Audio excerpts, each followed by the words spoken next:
What you tired of spiritual paths that feel distant and dogmatic? Joel Goldsmith's teachings offer a breathtaking alternative. We'll explore how his insights can transform your understanding of Christ, shifting it from an external concept to an internal, universal realization. Discover a direct road to Christ consciousness that emphasizes inherent divinity and promises a deeply personal and liberating spiritual awakening. He basically said all that dogma, that doctrine, that's the wrapping paper. And we've been worshipping the crumpled-up paper while missing the insane gift inside. Christ consciousness ain't about worshipping some dude from 2,000 years ago. It's about waking up to the fact that the same power that ran his show is trying to run yours. It's about tapping into that inner wireless connection to the divine. Well, no clergy, no collection plate, no complicated checklist required. He called it the infinite way. But don't get it twisted. It wasn't about getting more stuff. It was about realizing you're already whole, that the kingdom it's within. Not later, but right this second. So, if you're tired of just going through the religious motions and you're hungry for a direct hit of the sacred, you're in the right spot. Goldsmith's path is the backstage pass to spiritual reality, no doctrine required. But here's the kicker, the part that'll really bend your mind. What if the very thing you're seeking has been seeking you this whole time? And what if the only thing standing in the way is your own thinking about it? Don't just sit there with your mind blown. If this hit different, if you felt that click inside, smash that like button. Drop a 777 in the comments if you're ready to go beyond the basics, and subscribe, because this journey, we're just getting started. And the next stop is going deep within. Let's go, absolutely. Let's pick up right where we left off. You see, Goldsmith hit a wall with traditional religion. He saw folks, good folks, treating their faith like a rule book for some future reward, a cosmic transaction. I do this, you do that. But it left them high and dry, still searching, still feeling separate from the power they were praying to. That's the cage of doctrine. It's like studying a menu for your whole life, but never actually tasting the food. You get real good at describing the burger. You might even fight with someone about the best burger, but you're starving to death spiritually. So, his whole revolution starts with this wild idea. Just ditch the dogma, catch the vibe. Now, vibe ain't some lightweight hippie word here.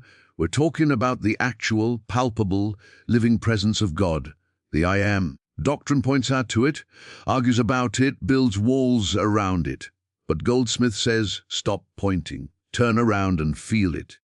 It's the difference between having a technical manual for electricity and finally sticking your finger in a socket. Not that I'm recommending that, but you get the shock of the metaphor. Doctrine gives you concepts, the vibe is the current. What's the dogma anyway? It's all the inherited ideas, the thou shalts and thou shalt nots that live in your head. It's the image of a God who's far away keeping score. It's the entire external structure we lean on. And Goldsmith says that structure, as comforting as it seems, is actually the biggest barrier, because you can't find the infinite within the confines of a finite idea. You're trying to pour the ocean into a teacup labeled, my religion. It's impossible. The cup breaks, and you think you've lost God, when all you've lost was the container. Catching the vibe means switching your entire seeking apparatus from the head to the heart, from the intellect to the soul. It's a silent inner yielding. You sit down, you get quiet, not to chant a list of requests, but to become aware of what's already humming. It's like tuning a radio. All the doctrine is you arguing about which station should be the best. Meanwhile, the music of the spheres is already on the air. You just need to stop arguing and tune the dial. The vibe is the peace that passes the mind's understanding. It's the intuitive knowing, the sudden clarity, the unspeakable sense of wholeness that comes not from believing a teaching, but from experiencing the teacher within. This is the first and most brutal step. It feels like a risk. It feels like you're giving up the map in an unknown forest. But Goldsmith insists the map was fake. It was drawn by other travelers. The vibe is your own internal compass, and it's wired directly to the divine. It's about moving from a religion of the mind to a consciousness of the spirit. So, we're not throwing out wisdom, we're leaving the library to actually walk into the sunset it's been describing. The words end where the experience begins. And that's where the real journey kicks off, and that's the shift right there. Once you stop trying to decode the ancient map and start tuning into that inner frequency, a monumental truth starts to dawn. It's the core of the entire revolution, and it flips the script on everything you thought you knew. Goldsmith puts it bluntly, the kingdom ain't out there, it's in here. Forget the pearly gates, the cloud cities, the distant paradise you earn after you die. That whole mindset, he argues, is the ultimate spiritual trap. It keeps you looking to the horizon, begging a future moment for a salvation that's already present. It's like being a billionaire who's forgotten the combination to his own vault. So he spends his life as a beggar on the street, pleading for loose change from passers-by. We've been taught to seek God in buildings, in rituals, in sacred texts, in the approval of spiritual authorities, all out there. And when we do that, we implicitly agree that God, and therefore our wholeness, is absent from where we are right now. It creates a perpetual state of lack of not yet. But what if the entire search is based on a faulty premise? What if you weren't a sinner in a fallen world trying to get us back to a holy place, but were, right this second, the very temple where holiness resides? This isn't a metaphor for Goldsmith, it's the literal, experiential truth. The kingdom of God, that state of perfect harmony, peace, and power, is consciousness itself. It's the realm of spiritual awareness, and its only location is within your own being. You don't pilgrimage to it, you awaken to it. You don't build it, you acknowledge it. This changes everything about your daily life, your problems, your circumstances, your out there world cease to be monstrous obstacles between you and God. Instead, they become the very arena where the inner kingdom is meant to be revealed. You're not trying to change the world to match some holy ideal. You're realizing that your conscious awareness, rooted in this inner kingdom, is the transformative agent. The chaos there is just a call to remember what's in here. When you feel lack, you turn within to the infinite source. When you feel fear, you turn within to the omnipresent peace. When you feel confusion, you turn within to the all-knowing mind. The solution is never in rearranging the external puzzle pieces. It's in recognizing you are the table upon which the puzzle sits. This is the ultimate spiritual inside job. It means your primary work is not in doing, but in knowing.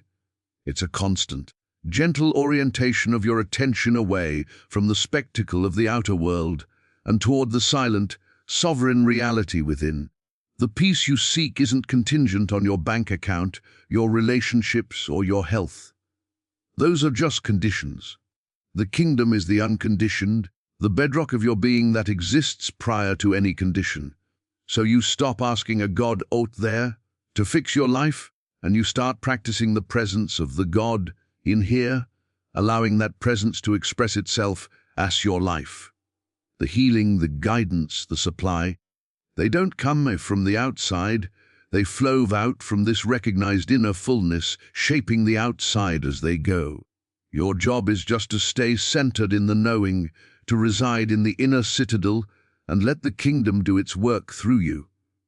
And that right there, the practice of residing in that inner citadel, brings us to the practical engine of this entire path. If the kingdom is within, then how do we engage with it? How do we tap that infinite resource? This is where Goldsmith takes an everyday spiritual concept and completely rewires it. He dismantles the old model of pleading and bargaining and introduces a radical new understanding. Forget everything you think you know about sending wishes into the void. A prayer is tuning in, not begging out roses. See, most of us were taught prayer as a spiritual customer service call. You dial up heaven, you're put on hold, and you hopefully, maybe, get your order fulfilled if you've been good, It's a transaction with a separate entity. It's born from that same out there mentality, and it reinforces the very sense of separation we're trying to heal. You're over here in need, God is over there in control. That kind of prayer, Goldsmith would say, is actually a form of atheism. Because you're praying eyes as if God is absent, so you have to scream to get his attention. You're affirming lack, not presence. True prayer in the infinite way is none of that. It's not about changing God's mind. It's about aligning your own consciousness with the mind of God that is already your true identity.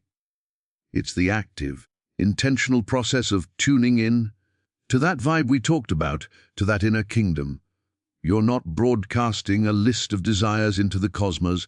You're quieting the static of your own personal will to receive the clear signal of divine harmony. It's a shift from asking to listening, from talking to hearing, from petition to receptivity.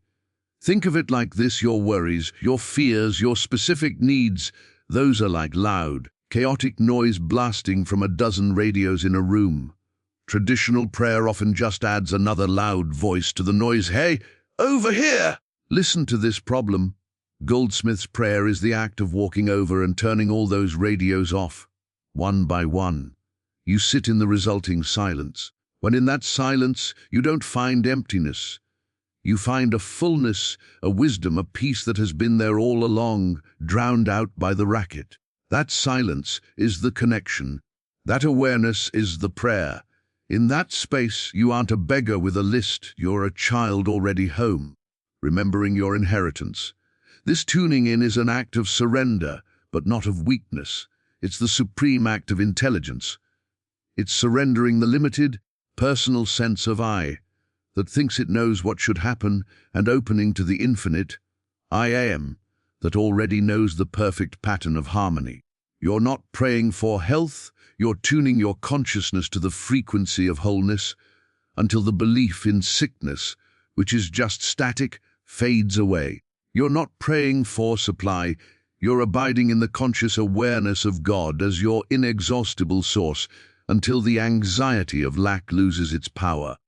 The effect isn't that a separate God intervenes, it's that your aligned consciousness becomes a transparency through which divine principle operates, and your human scene adjusts to reflect that inner reality.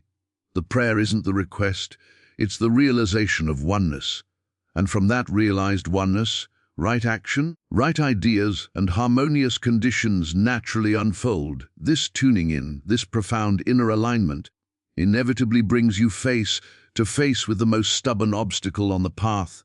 It's not a lack of faith or some external devil or a universe conspiring against you. The main roadblock is much closer to home. In fact, it's the very character you've been playing your whole life. Goldsmith points a direct, uncompromising finger at the heart of the struggle, and your problem is the you think you are. We're all walking around with a story, a constructed identity. It's the resume of the soul. I am a person who had this childhood, these traumas, these talents, these flaws. I am my profession, my relationships, my bank account, my opinions, my body. This personal sense of self, as Goldsmith calls it, is a dense collection of memories, reactions, conditioned beliefs, and desires. It's the ego. And here's the kicker. This you is entirely a product of the out there world. It was built by external events, other people's opinions, societal expectations, and your own interpretations of past experiences. It's a phantom, a shadow, self made from history and hallucination, and it believes itself to be utterly real and in charge. This fictional you is the source of all the noise we try to quiet in prayer. Its entire existence is predicated on a sense of separation. It knows itself only by comparison and contrast. It needs problems to solve, enemies to define itself against, lacks to motivate it, and a future to strive for, because without that drama, it fears it will cease to exist. And it will. That's the whole point. This you is the teacup trying to hold the ocean, and it spends its whole life terrified of cracking, because it mistakes itself for the water inside. Your suffering isn't because you're a bad person, it's because you're a person, period. You're identified with the limitation itself. The spiritual journey, then, is not about improving this personal self. It's not about making the character in your story more spiritual, more successful, or more loved. That's just giving the phantom better costumes and dialogue. The revolution is in seeing through the act. It's in recognizing that the conscious awareness that is reading these words right now, that silent, observing presence, is not the story. It is the witness of the story. It is the screen upon which the movie of you is projected. That awareness is what you truly are. It is prior to thought, prior to emotion, prior to any personal history. It is the I am before it gets cluttered with I am this or I am that. This is the profound and often uncomfortable work. Every time you feel hurt, afraid, or lacking, Goldsmith instructs you to pause and ask, who is feeling this? Who is claiming this pain? You trace it back. You don't analyze the feeling, you question the feeler. You'll find it's always the fictional character, the collection of past hurts and future worries. Your true self, that aware presence, has never been hurt, is never afraid, and knows no lack. The problem was never the circumstance, it was the you that felt owned by it. Letting go of this cherished, suffering self-image is the greatest death, and the only birth that matters. It's the dissolution of the barrier, revealing that the ocean was never in the cup. The cup was just a temporary shape the ocean was taking.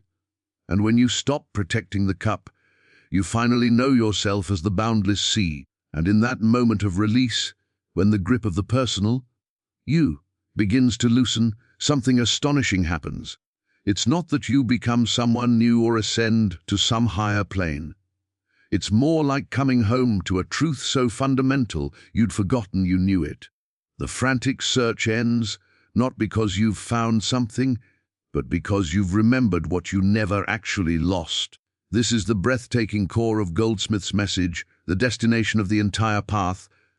Christ consciousness is your default setting. Let's break that down, because that term can sound lofty, like some unattainable prize for spiritual Olympians. Forget the stained glass imagery. Christ consciousness, in this sense, has nothing to do with one man from Nazareth. It's not a personality to emulate, it's a principle to realize. It is the universal divine consciousness, the very mind of God, which is the true substance and identity of every individual. It's not something you achieve, it's something you are. Beneath the accumulated layers of the personal self, your baseline, your factory setting, before the world started installing its fear-based software, is this state of oneness, wholeness, infinite intelligence, and unconditional love. You are, right now, a localized expression of the infinite I am. Think of it like the sun and a ray of sunlight. The ray isn't trying to become the sun, it is by its very nature an extension of the sun. Its existence is proof of the sun's existence. Your individual consciousness is that ray, the personal. You is like dust and debris clinging to the ray, making it think it's separate, dim, and alone.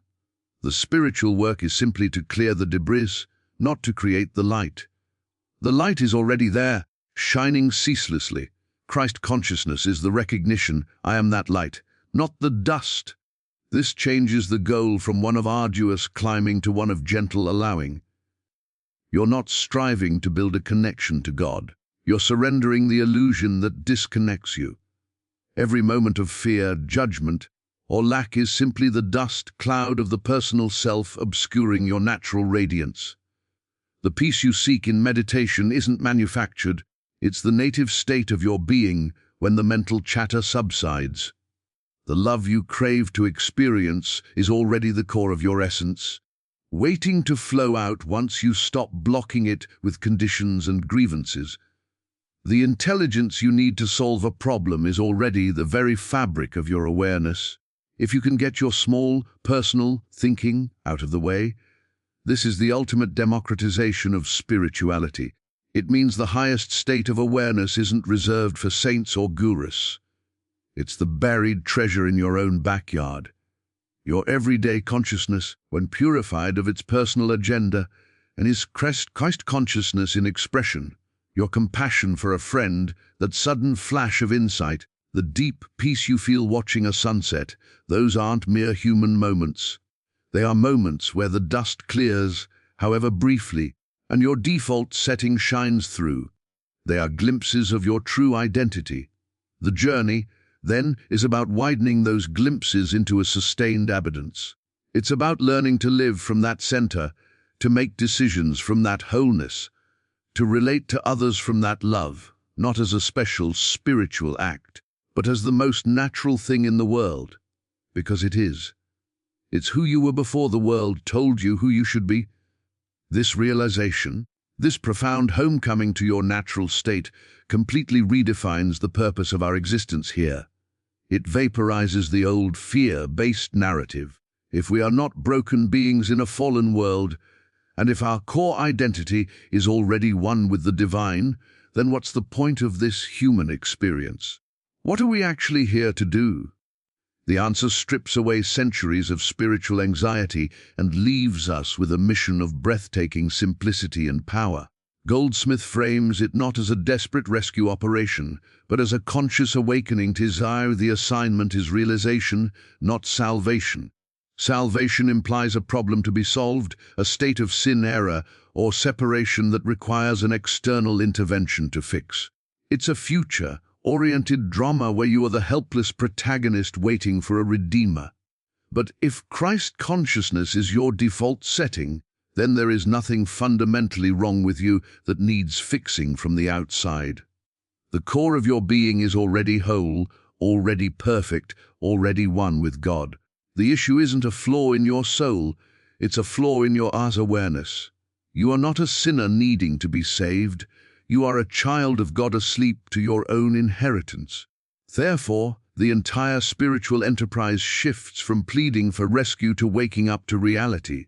Your assignment, then, is not to earn your way into heaven, but to realize the heaven that is already established within you. It's not about becoming worthy of God's love, but about recognizing that you are formed of that love. Your life is not a test you might fail, it is a classroom, a series of experiences perfectly designed to prompt you to remember who you are. Every challenge, every relationship, every moment of joy or pain is curriculum. Well, the purpose isn't to navigate it perfectly so you get a reward later. The purpose is to use it to see through the illusion of the separate self and to anchor more deeply in the truth of your divine identity. You're not here to change the world for God. You're here to let God change the world through the clarity of your realized consciousness. This turns daily living into sacred practice. You're not working on your salvation, you're practicing your realization. When conflict arises, your job isn't to win or to prove you're a good spiritual person. Your assignment is to realize the peace of your true nature in the midst of the storm, to see the same Christ in the other that you are seeking to realize in yourself. When lack appears, you don't beg for supply. You practice realizing the infinite source as your very substance. Every external condition becomes an invitation to turn within and affirm a greater truth. The healing of a situation is simply the side effect of the realization of wholeness. The resolution of a problem is the natural outcome of realizing the omnipresent intelligence that you are. This is an active, engaged, and immensely practical path.